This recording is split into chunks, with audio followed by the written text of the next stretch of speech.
still do 7 NUFC Matters shows for free a week. But if you want to support the channel, there are a few ways of doing it. Hit the like button on each live broadcast or video. This helps the channel grow. Hit the subscribe button and select the all notifications option. Hit the thanks button to buy a super sticker. You can do this on the live chat too.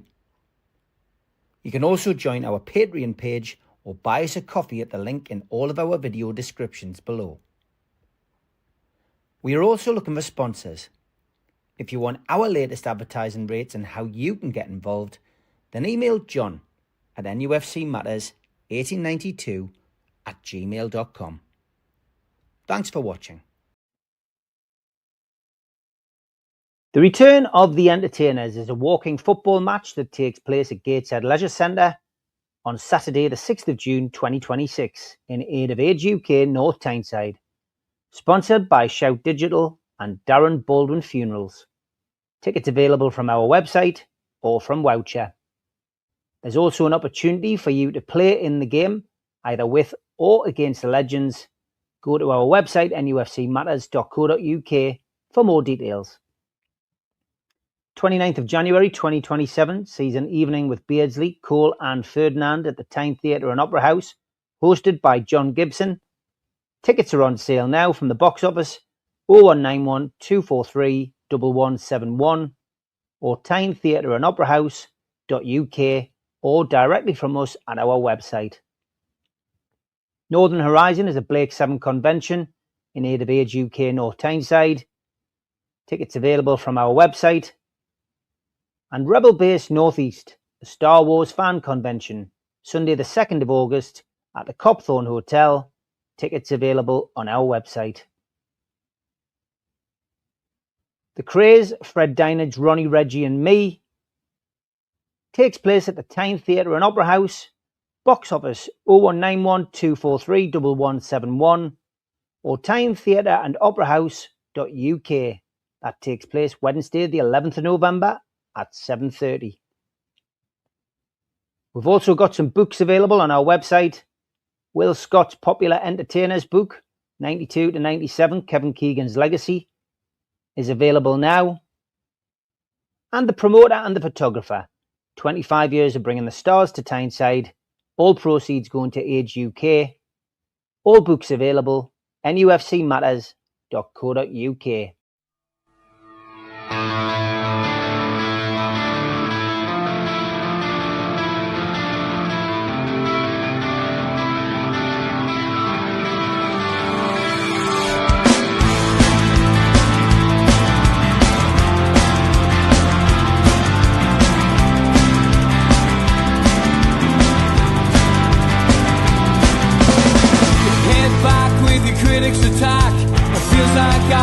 Talking to myself again, but it's the only way you're ever gonna learn. You look back and it's all in the past. I'm dwelling on the thoughts I cannot say to you.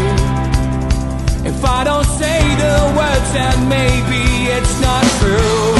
And it feels alright when they come and say to you, you're the only thing that makes us all believe. Afternoon, welcome along to Talk of the Toon on NUFC Matters. How are you, Sid?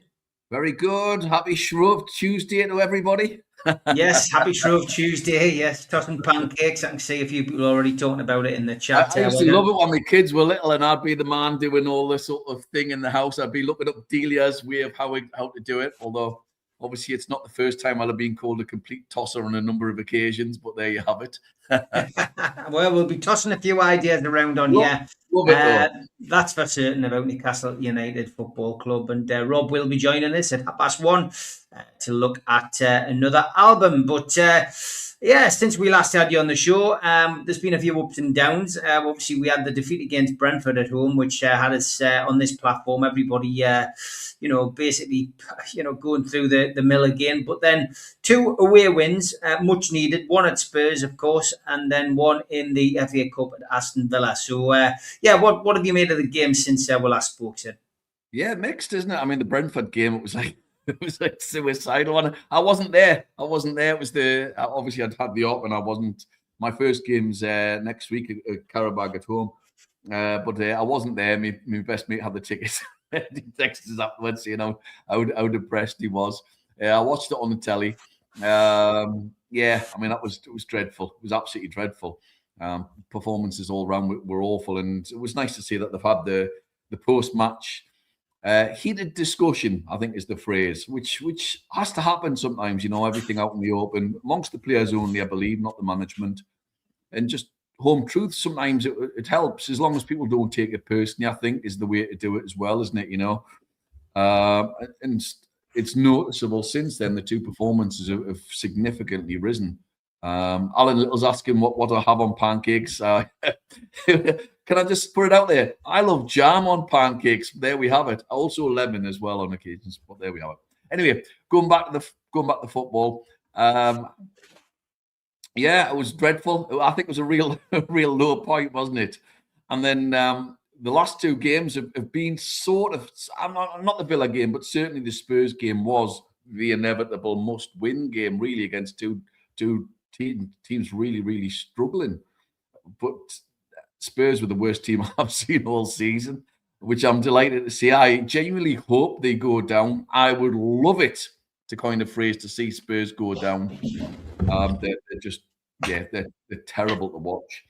And Newcastle played really well that game. I thought we dominated in parts, big chunks, until we went at the lead, of course. I thought first half we should have been 3-0 up. I thought Joe Willock was my man of the match that day as well. I thought he's really hit a streak of form where he's been really, really good for about 6 weeks now. And I was really impressed by him. I thought Ramsey had a really good game, topped off by a terrific goal. I thought defensively, though, they just sort of, as soon as we score, they just run back and sort of drop back by 10 yards, which is a little bit disappointing. But I mean, again, I thought Gordon was useful up front. I think it's telling that Gordon's starting games sometimes up front now instead of the two lads, which tells you all you need to know. And I thought he did a lot in terms of pressing. I thought he was actually quite impressive. I thought Elanga had his best game against Spurs. I thought he was, for the first 20 minutes, he was outstanding, which is something I've never been able to say yet. And then dropped off a little bit, but probably because they weren't passing the ball to him as much. But I thought they were really, really good and worthy winners against Spurs. I love the fact that we went, they equalised, and literally 2 or 3 minutes later, we ran up the other end and scored. And it was a really well-taken goal by Ramsey. No time to think. He just literally slotted the ball past after Gordon did some heavy lifting, if you like, in terms of beating a couple of men. So well done to him. So that was a huge morale-boosting win.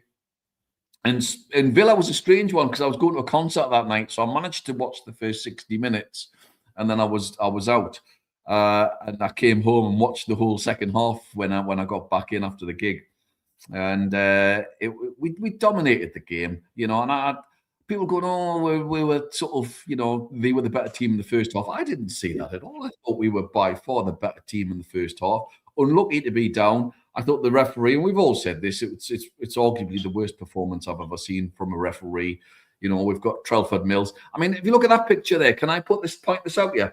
There's 2 players definitely offside. There's potentially 4, potentially 4 players offside. And you think, how can you not see it? But 2 of them are so offside, it's unreal. But the other 2 are probably off. So there's 4 players offside. And it was given. I was just blown away by it. I couldn't believe it when I seen it in terms of the replay. I just thought it was a disgraceful decision. But can I just mention for a couple of minutes here, I thought some of the decisions were just beyond belief. I thought the Lewis Hall penalty, it was so nailed on. It was incredible. He beat his man, flicked it to the side. The guy took him down. I thought, oh, well, there's a penalty. Didn't get it. And the Newcastle players started laughing because they couldn't believe how bad a decision it was. And there were some awful decisions in the game. I mean, the Jacob Murphy challenge was a shocker by Digney, who, let's remind ourselves as well, he was just as bad in the home game recently, and he probably should have been sent off in that game, if I recall rightly. And there was also a moment, and they didn't replay it, but Jacob Murphy was running through. He was clearly onside, and they blew offside, and Jacob Ramsey went mental with the officials because we were on a clear break, 3 against 1. We could possibly have scored, and they stopped it, and that was it. I thought the refereeing was awful, and then, of course, we had all the comedy decisions as well to go with it. You know, the handball. It's just, you know, I mean, I laughed. I genuinely laughed when I seen it because it was so farcical. You handle the ball in the area, you land in the area. It's a clear handball. It should have been a second yellow card. He should have been sent off, and they should have been down to 9 men. I just thought it was a joke. And I didn't buy that. I heard some commentator, some referee trying to stick up for him later on.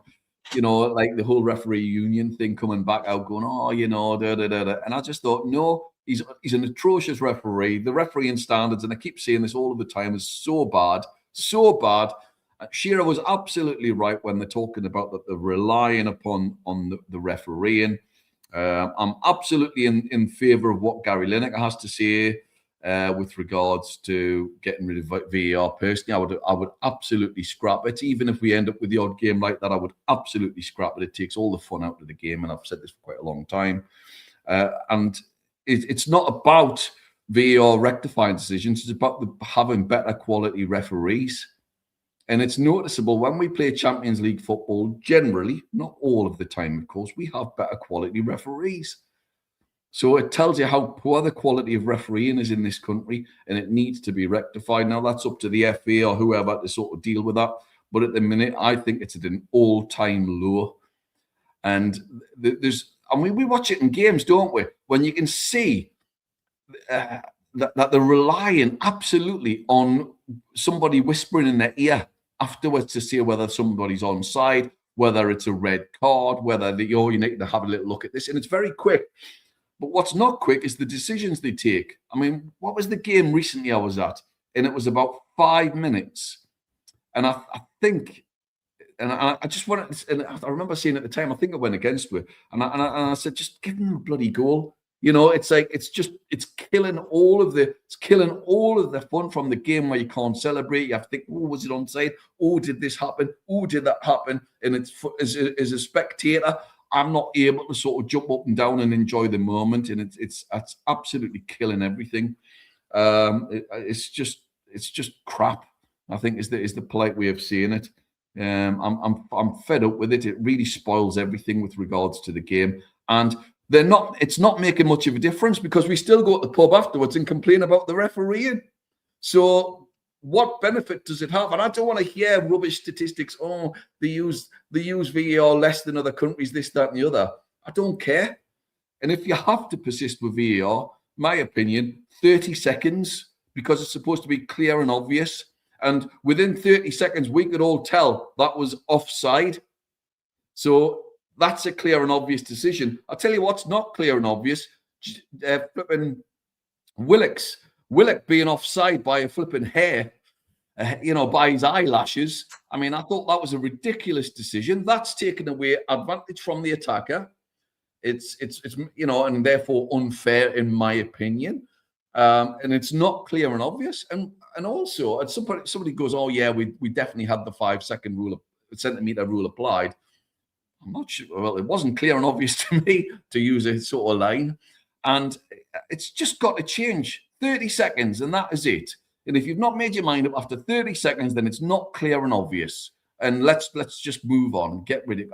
I think it's awful. But 30 seconds should be it. I do not want to sit there, even if it goes in our favour. I do not want to sit there and watch somebody saying something going on for 5 minutes because it just stinks and it's just not right. And we can't see anywhere.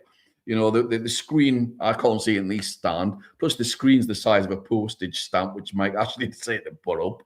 And it's just wrong. It's absolutely wrong. And it needs to be, in my opinion, scrapped or modified so drastically that I don't think they'll do it. And it was supposed to come in just to enhance the game, and it's now just dictating everything that's going on. It's just a joke. Absolutely. There's no doubt in my mind as well. Officials are becoming lazy and reliant on technology. So that's what we saw against Villa. We saw the referee was certainly, you could claim that he was unsighted for the offsides, but the linesman had a perfectly great view. And I'm not blaming the ref for the offside, because it's hard to tell. It's really hard to tell on that point. It's not hard to tell for the linesman. But the referee, let's be honest, was culpable for a red card. He should have spotted that all day long. The handball, how did he not see it? The penalty, I can't get my head round. There's an argument for Barnes having had a penalty as well. I didn't think he dived. It was just awful. It was awful. We could go on all day about it, but I thought Newcastle played really, really well. There's some stellar performances. And what was nice is, for the last two games, Howe sort of changed the formation around a little bit, and he's varied things up, which is what we've been asking for, And I still insist on the whole he's got to qualify for Europe for me thing. But it was lovely to see the fact that he's changed things. I'm not sure what the formation was. I don't think it was quite 4-3-3, was it? Because you had Voldemort playing some sort of odd formation. I don't know where he was. Well, it leads to John's question. He says, when we go 4-3-3, it's regularly a bit frustrating, but when we go for a system that's not 4-3-3, we're invariably better. Do you agree, Sid? And if so, is there a lesson to be learned from that? I just think it's horses for courses, John. I think for some games, 4-3-3 absolutely suits us. But for some teams, you've got to be able to change it. So we were caught out at home against Villa, and fair dues to Eddie Howe, he changed the formation. He's learned from the defeat, which is all he can ever ask for, and he's gone in and absolutely changed it. So I thought that was great. I thought that was really good to see something a little bit different, and that's maybe the way forward. But what I don't want to see then is every game being exactly the same in this way. He's got to be able to vary it up and change it up. And I like the idea of a pacey attacker up front, because I think that really stretches the defence. Yes, the lad was pretty poor, to be brutally honest. And whether the long-term answer is another issue. But I think we've got to have pace up front. The two forwards are not really doing it at the minute as out-and-out strikers at the moment. So that's something that will have to be addressed, I suspect, in the summer. But we'll see what happens with regards to that. But it was lovely to see Tonali back on form finally. And I know he's had a lot of grief, and he's not been great recently, let's be honest. I'm still of the mindset where he may well have had COVID. He might not have done.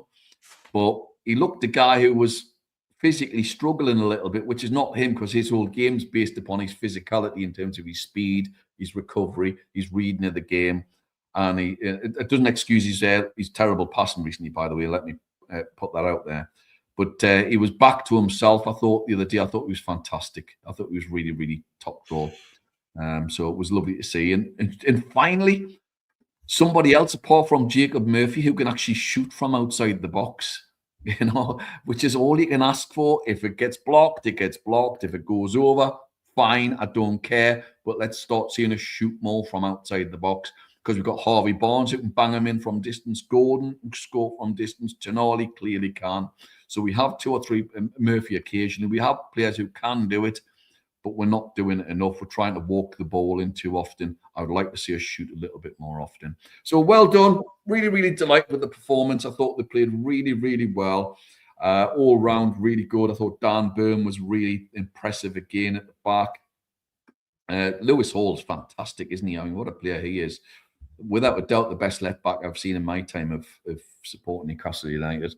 He's just got everything. He just reads the game so well. He's quite quick. His dribbling is sensational. He's our best dribbler by a country mile. It's like watching Ben Arthur at times, the way he just drifts past players. It's fantastic. And he's got an eye for a goal as well, and a great passer of the ball. So he's got to be England's left back. Has to be England's left back in the World Cup. The big thing now for Newcastle, of course, is progressing. Keeping on to players as well in the window. I mean, I'm still of the mindset I think we'll lose a couple of players in the summer if we don't get Champions League, which I don't think we will. I suspect we'll end up losing Tonali. We have to be realistic about it. And I think we'll end up losing Gordon by the sounds of it. But it is what it is. I'm not too fussed about it. As long as Tonali don't go to an English team, I don't care, But is Tonali the natural replacement at this moment in time for Bruno? Do you think moving forward, is he the man to step up and grab the opportunity by the scruff of the neck, despite having a below par season so far? Absolutely. I mean, if he's fully fit and fully back to the way he was, it really annoys me. People forget before his illness in end of October, he was outstanding.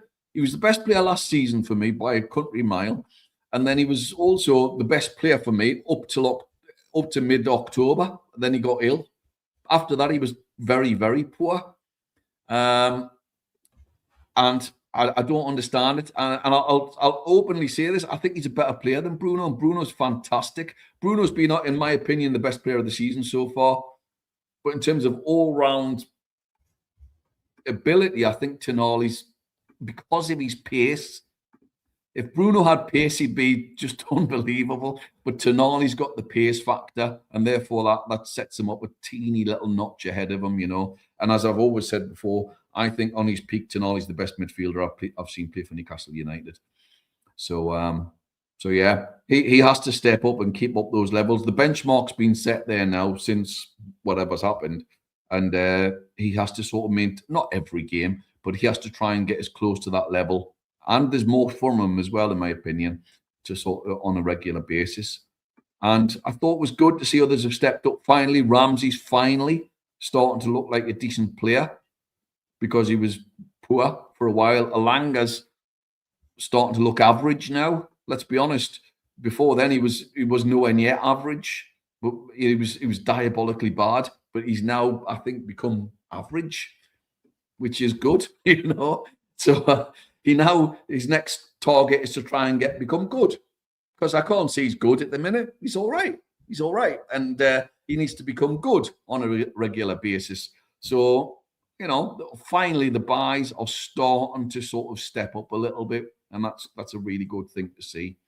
So I don't think he has been better than average, not at all. Would he get in any of the top 6 teams? No, but at the minute he's been all right. So Alanga, Troll says, has been better than average. Yeah, the signs for me, the signs of life for Alanga's on the improvement. I've said it a couple of weeks now, and Ramsey as well. I think there's a player there who's starting to develop because he's got the opportunity. And credit to Willock as well, who I think most of us have written off. And I think what's your feeling on that trio? Yeah, well, I was just saying there, and I've just said I think Alanga's been average, which is good. I think Ramsey's been better than average. I think he's been very good. Maybe he's like a 7.5 out of 10, which is really, really good. Really big step up, and maybe he's more on some games.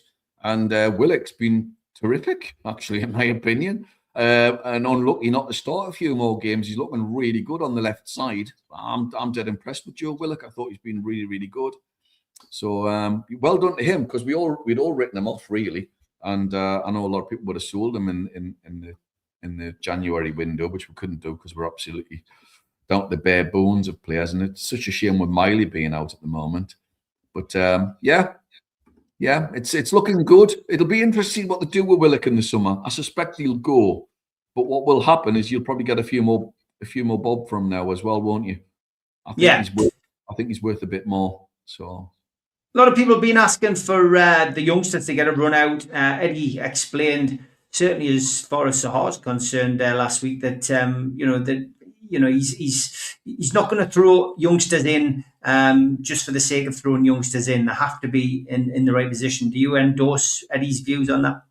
Well, he's the man. He's the gaffer. He's the man who sees them day by day training. He'll know whether an 18-year-old is good enough to be a starter. And people forget yes, it was under tough circumstances, but he played Miley at 17. So you've got to be able to cut it. And if you can, then you should get a game. It doesn't really matter what age you are. We've seen some players, great players, coming through at 16. If you're good enough, if you're good enough, you're old enough, really, isn't it? And if he thinks he's not quite there yet, then so be it. That's up to Eddie Howe. I mean, there's been times when Trippier's been dire, but over the last 2 games, he's been very, very good. I'm not sure I'm not quite convinced we can do it 3 times a week with him, mind you, at the moment. and so you could argue that they could throw the lad in. They could have maybe put him on for the last 5 minutes when we're 3-1 up.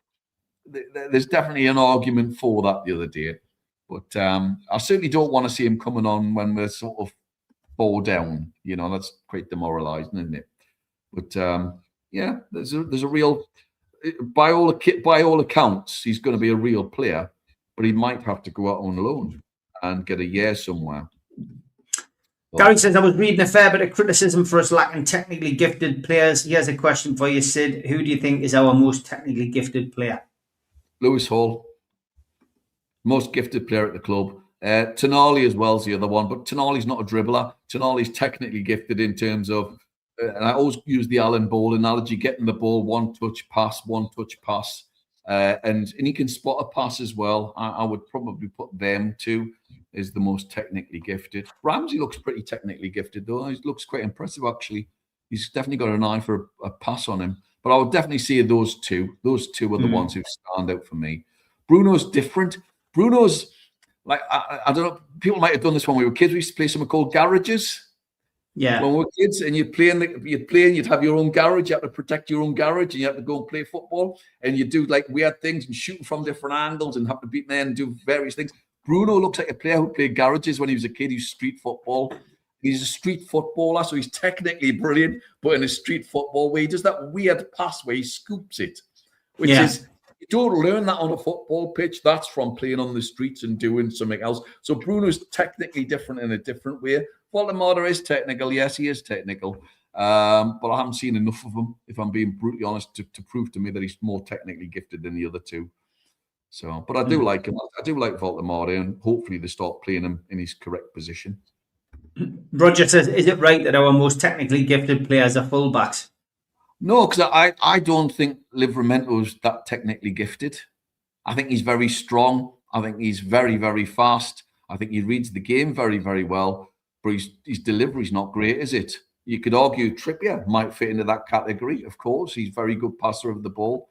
But I don't think Tino fits into that category. Whereas Tino's, as I said, he's very athletic and he's a terrific footballer. But I think Lewis Hall's levels above in terms of technical ability. They both could end up as world-class footballers, but having different attributes. But Lewis Hall being the more rounded footballer. What about Walter Marder for technical? He's very, very skillful. I like the fact he can beat 2 or 3 men. He needs to toughen up a little bit, doesn't he? He needs to strengthen up. And I like the fact that he went down the other day. Instead of trying to stay up sometimes, he needs to develop that. Joe Linton is better than he gets credit for. I absolutely agree with regards to that. And it's noticeable, actually. He's not the most technical player there, but he's definitely better than what people give him credit for. But Voldemort, more time. I think he needs more time to prove himself in terms of we need to see a little bit more. Because when we had Isak, he was very technical. You know, everyone remembers the Everton game when he beat 3 men and all that. It was a fantastic goal. So it's can he beat a man? Can he do various things? Can he hold the ball up? Can he do this, that, and the other? I mean, Lewis Hall does things where I'm genuinely surprised. So he can get a ball and he's going to go one way and he's gone the other way. We go, oh, all right, that's great.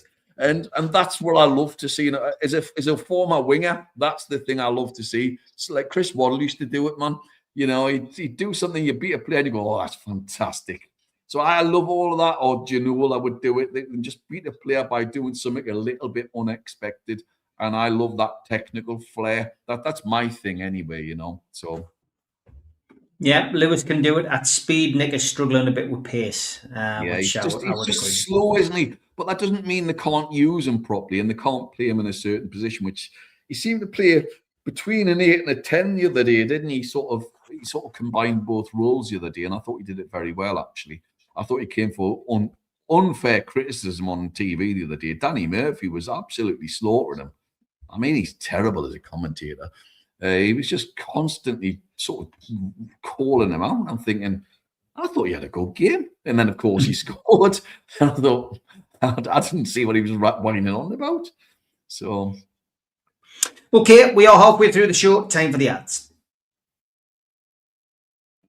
A big thanks to all our sponsors, Skips and Bins. You can find them at their website, skipsandbins.com, or contact them, www.skipsandbins.com/contact. Say hello to low-cost waste disposal with pay-as-you-go and contract waste management. A big thanks to United Group Travel, our fanzine sponsor. There are no strangers on our tours, just friends you haven't met yet. 2-crew driver and courier, local family company, 3-star plus quality hotels and no interchanges.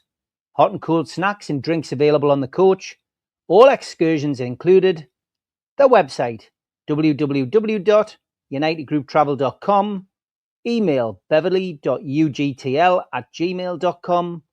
Or telephone 01670 632 460 or mobile 0791 666 4174. Deposits from £50 per person. A big thanks to Media Arts. Their website, www.media-arts.co.uk. Email info@media-arts.co.uk or telephone 0191 637 5061. If you want to help support the channel, then you can click the subscribe button. We still do 7 shows a week. It is free. Hit the thumb up to like the video and click share to share to your social media. A big thanks to Sports Social Podcast Network. You can listen to us on the road on this network or by tuning into iTunes, Spotify, or other podcast providers. You can also join the channel by hitting the join button on YouTube or go to our website, nufcmatterspodcast.co.uk. You can pay a one-off fee of £25 and you'll receive a membership card, a beer mat, a fridge magnet, a key ring, a badge and a pen. £25, nufcmatters.co.uk.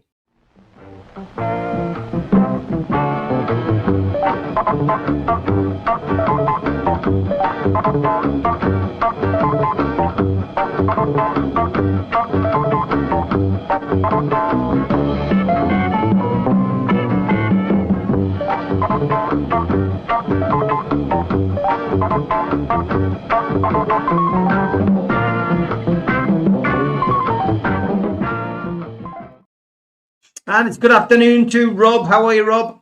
Good afternoon. Excellent, gents. How are you both? Good, Rob. Good to see you, man. Thanks for the sticks, by the way. Rob gave me a set of Ringo Starr's drumsticks the other day, which I'm so chuffed with. Yeah. Well, talking of which, talking of drumsticks, first I'd just like to thank Steve for putting on the event the weekend there. Unbelievable. When Rachel met you, loved meeting you as well. Met Gaza, gave Gaza a set of drumsticks as a gift because there was a little story he said when a changing room says, "Put my boots on, one day you'll play as good as me." Handed Gaza my drumsticks. One day, use them, you'll be as good as me. So that was it. It was lovely meeting him. Spoke to Joe Allen as well on the way past. And yeah, Joe, you watched the show, obviously. Great to see you again. And give me a recommendation after, see if you can improve on what me and Steve are doing. So that would be brilliant. That'd be amazing. But yeah, thanks to everybody, all the staff as well at the Opera House. You know, I met my cousin Paul for the first time as well. Meet Gaza. It was just an unbelievable weekend that I'll never forget. Thank you. Good stuff, mate. Great stuff. No problem. And the album you won't be reviewing is Trouble Over Bridgewater. Trevor Crozier and Friends. Well, he's got a bit of a Richard Stilgo. It's definitely not from my private collection. Well, it's some Steve, but not mine. So what are you reviewing today, Rob? Today is an album that you, I think, put on your list 2 or 3 weeks ago, Bad Company. Yes. Recorded in 1973, released 74. It was their debut album. This is the first record that appeared on Jimmy Page's Swan Song label. The name came from a Western film. I never knew that. So yeah, it opens with Can't Get Enough, classic song. We'll all know it, you know, Can't Get Enough of Your Love. That one, it's just classic rock and roll. In on 4. It's sort of like got a dance theme to it as well, believe it or not. really good guitar riffs, really good grooves on it, solid drumming, really, really good drum fills on this. Quite smoky, sultry vocals on it by Paul Rodgers. You got Rocksteady. Who remembers that music program? Rocksteady, and it was like live gigs. It was like Sight and Sound in concert they used to do. Rocksteady. The intro to this reminded me of Hot for the Teacher by Van Halen. Sort of annoying cowbell on this. It's got usual, it's like blues rock feel to it, gritty, sleazy, smoky. Really, really good song. It's just that laid back blues rock classic feel to it. The big drum sound on it as well reminds me of Bonham. Then you've got 3, Ready for Love. This is for me, the album took a dip personally. It's a nice slow one, nice story, nice slide guitar on this one as well. Nice drum sound again, like I'm saying, it did remind me of Bonham, just the sound, the openness of it. Yeah, it is one of those love blues songs. There you got number 4, Don't Let Me Down. Again, here you go, another slow ballad. So, I don't know if this was a Beatles cover or not. I don't know. Don't Let Me Down. No, nice. Is it not? Right. I just wondered. Nice harmonies on it. It's just like Ready for Love. You got 5, Bad Company. Piano intro on this one. Nice sort of good crash cymbals on this, sort of giving like a sea waves crashing against the rocks. Another slow one, picks up at the chorus. Again, the vocals are brilliant. Paul Rodgers just nails it. Great guitar riffs, really, really nice, nifty guitar solo. You got The Way I Choose. Again, another slow one. I wasn't expecting this. I was expecting more of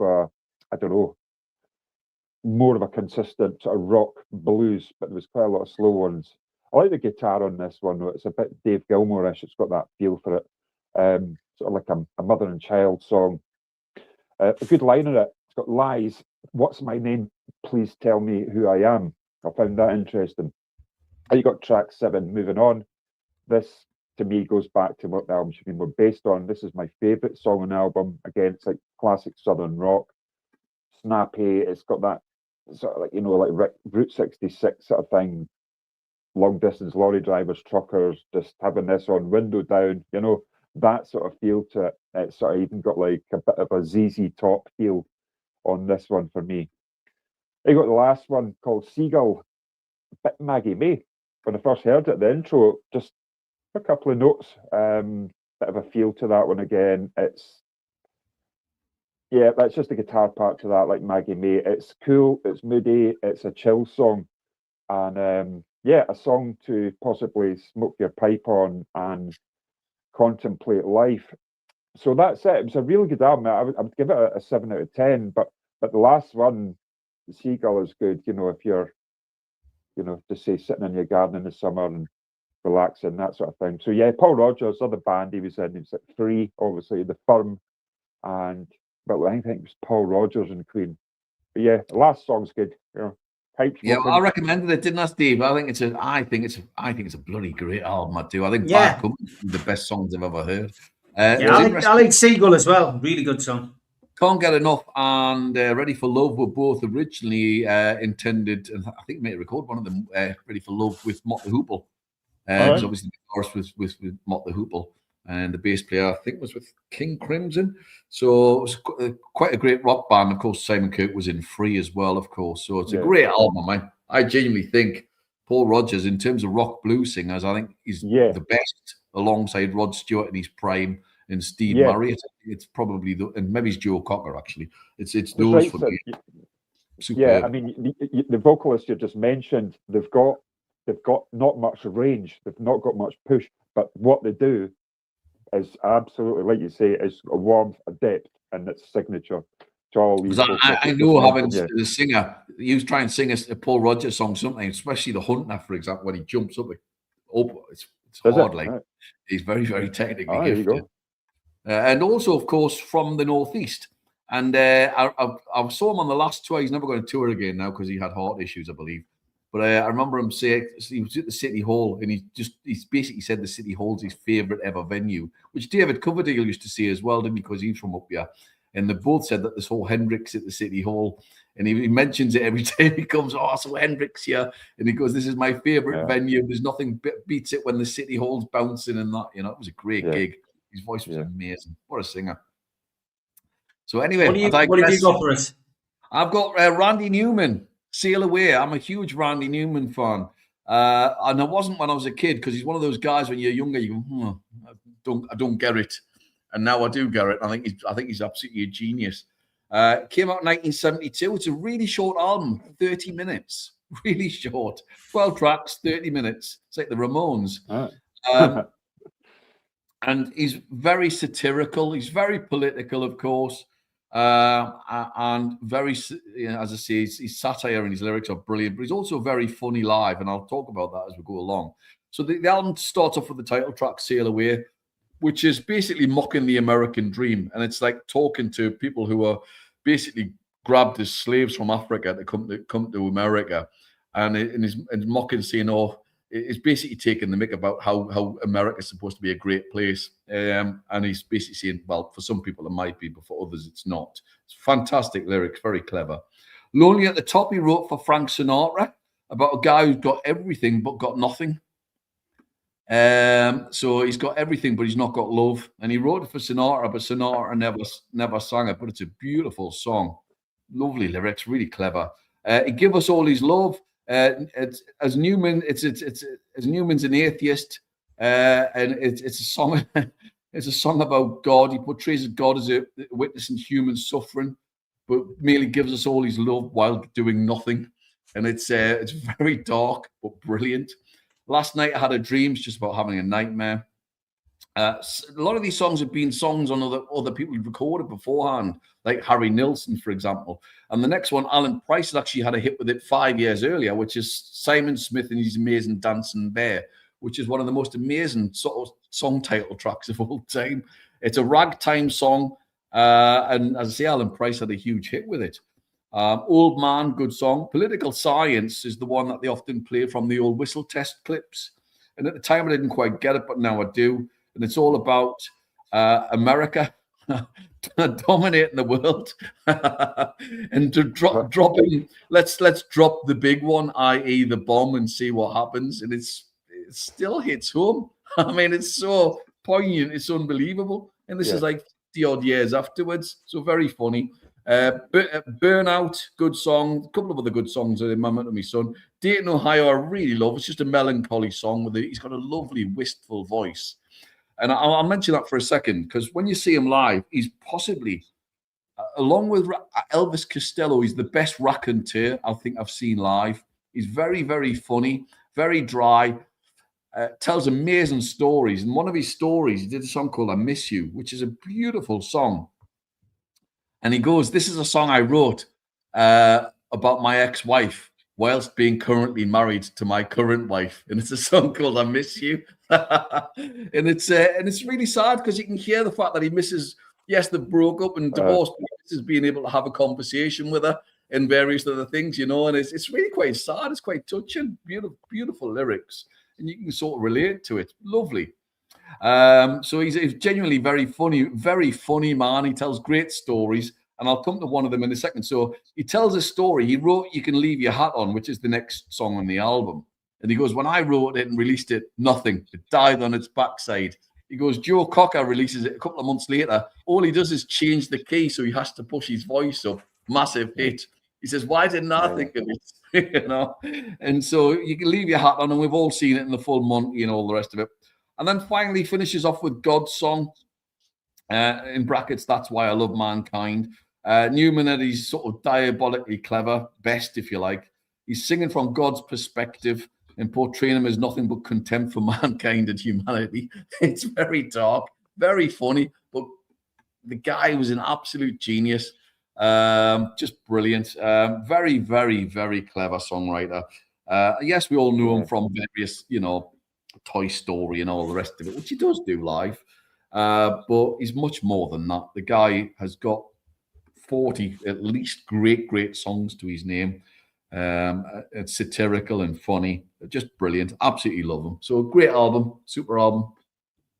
Yeah. Good stuff. As always, lads, nice to have a musical interlude. Rob, look forward to seeing what you bring us next week. So we'll see you then, mate. Thank you very much. Take care, Rob. Look after yourself. Great stuff. Thank you, Rob. And we have got about 10 minutes left on the show. Obviously, going to look ahead to tomorrow night's game, which is our first leg of the playoff in the Champions League. We seem to be on air at the minute when there's breaking news. Jesse Jackson's passed away. Great man. US civil rights leader passed away at the age of 84. But yeah, quite a Robert Duvall yesterday on the acting front, and now Jesse Jackson, mate. Great actor. Duvall, what a great actor he was, wasn't he? You know, he could do everything. I just watched a video clip with him commentating on a football match. He was a big football fan, which was surprising. He did a film with Ali McCoist about Scottish football, which I was genuinely shocked at. And then, of course, Jesse Jackson, great man and good friends, of course, with not GFK, with I've gone blank. This happens. I've gone absolutely blank. Martin Luther King, of course. What am I doing? Martin Luther King. So he was there at the time, of course, and so yeah, top man. Rest in peace. Newcastle United paired with Man City in the FA Cup 5th round at home. Weekend of March the 7th, guaranteed to be on TV, mate. What was your feeling when you saw? We were all laughing because you text me mates and we're all going, oh yeah, we'll get Man City. You know, you can put your mortgage on it. Man City and Sunderland will get an easy game, and Liverpool will get a cushy number. And of course, what happens? It does. I mean, I just look at the fact that I was reading something yesterday, and it was something along the lines. And I'm paraphrasing here, but I read something out of the last 26 cup games. Newcastle have had like 20 odd sort of Premier League games or something, like fixtures is like crazy. And you look at some of the other teams and you think, well, they've not quite had it as hard as us, I think is the polite way of saying it. Hopefully it starts to swing a bit more in our favour. But yeah, it's tough. I'm going for a Newcastle Sunderland final. So wow, really? There we go. I'm putting it out there. So never happened, of course. So there is potential there. We got 2 games until till we next see you, mate. I guess we do two shows a month with you now. But Newcastle's reward for finishing 12th in the league phase of the Champions League was a place in the 2-legged last 16 playoffs against Karabag FK, who finished 22nd. They are the reigning Azerbaijan League champions. They play in the capital city of Baku, which is a 5,000-mile round trip for the Newcastle United fans who've travelled over there, just short of 2,000. Game kicks off tomorrow night, 5:45 GMT, which is 9:45 local time. And the ground, I gave this bit of trivia the other day, is named in honour of the Russian linesman from the 66 Cup final. So there's a little bit of trivia for you. Wow. On the road in the league phase, they won 3-2 at Benfica, lost 3-1 at Bilbao, and 2-0 at Napoli and 6-0 at Liverpool, of course. At home, they beat Copenhagen and Bayer Leverkusen. They drew with Chelsea and they lost to Ajax. So not a team to be taken lightly home or away. Of course, United see the status ensured that we got home advantage in the second leg, which takes place on Tuesday, the 24th of February. Team news were Bruno Guimaraes, Emil Kraft, Tino Livramento, Fabian Schär are all out. Johan Wissa is not expected to feature.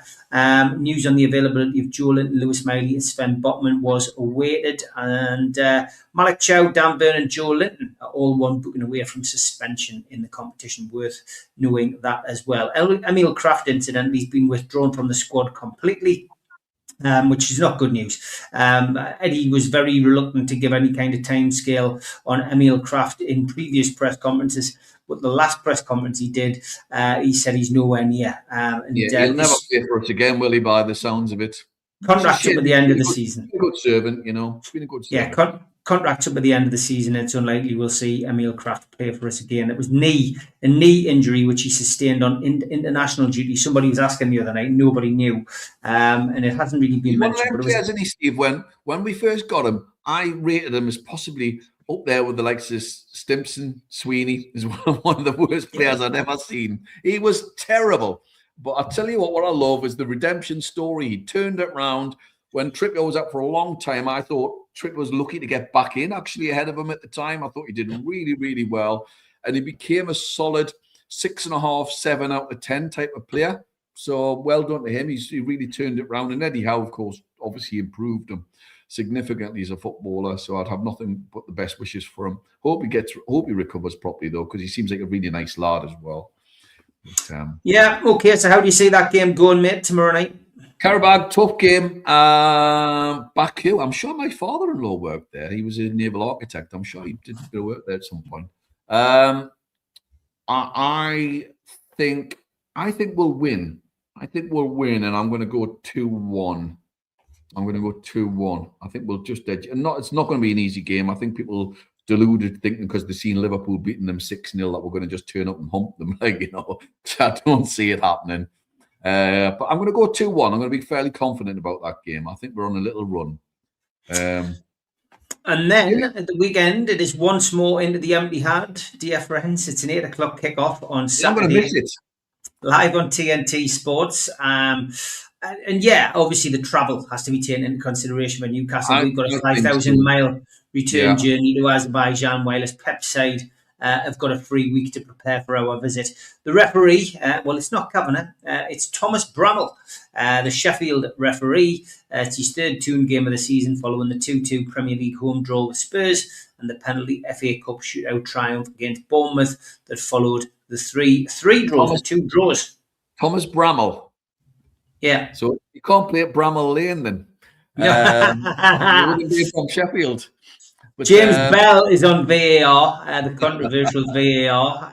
But yeah, I mean, our record here. We don't need to. Dwell on it. It's horrendous. Get tonked just due to not because of the performance, just due to the fact that I think people are not taking into account the travel. We've all travelled distances before, and you get knackered coming back from somewhere. I think travelling 5,000 miles, is it? It's a long all-round trip. Yeah. Right, is it? So it's like the equivalent of coming back from America, see, from New York. It's quite a journey, So time difference as well, 4 hours. Yeah. I think they'll get beat 4-1. I do. I think they'll get tonked. But I'm not going to have a go at them over it because I just think it's such a long journey. It'll be interesting to see if Miley's back for that game, and you might have a couple of players suddenly.